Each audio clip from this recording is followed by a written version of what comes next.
Good afternoon, students. So, as per the latest report, the Supreme Court is expected to hear the petition filed by NBMS for postponement of the date to August 3rd or tomorrow, that is 6th of June, Friday. So, tomorrow the Supreme Court will hear this petition and will give the final judgment. Then we'll come to know about the final date for the NEET PG 2025 exam.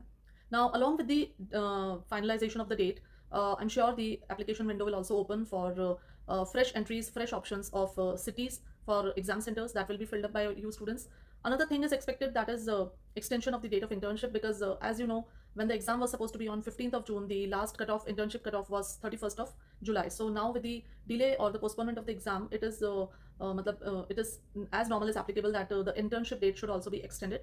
For that, I have already told some students also that they need to submit an application signed by similar kind of students in similar situations to NBE, and if NBE doesn't give a positive response, then you will have to file a petition in Supreme Court for the extension of internship cutoff date, and that will enable a lot of students. I think many students are their internship is ending after 31st of July, so they'll be able to give this exam and उनका एक साल waste होने से बच जाएगा.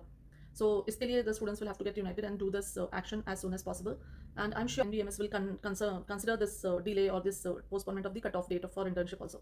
So students, things are looking positive and you have got more time to study, so let's not waste this time and we'll try to cover up as much जो आपके weak subjects हैं, weak points हैं, PYQs हैं, उनको आप इस time पे पूरा कर सकते हो. And specifically for the students who have just finished internship, that is 2019 batch MBBS, for them it is literally a blessing in disguise. You have got 2 more months to study now, so you can just put yourself into the headlong into the studies and just give a good result. So this is the latest update as far as right now it's considered. So let's hope for some more positive news.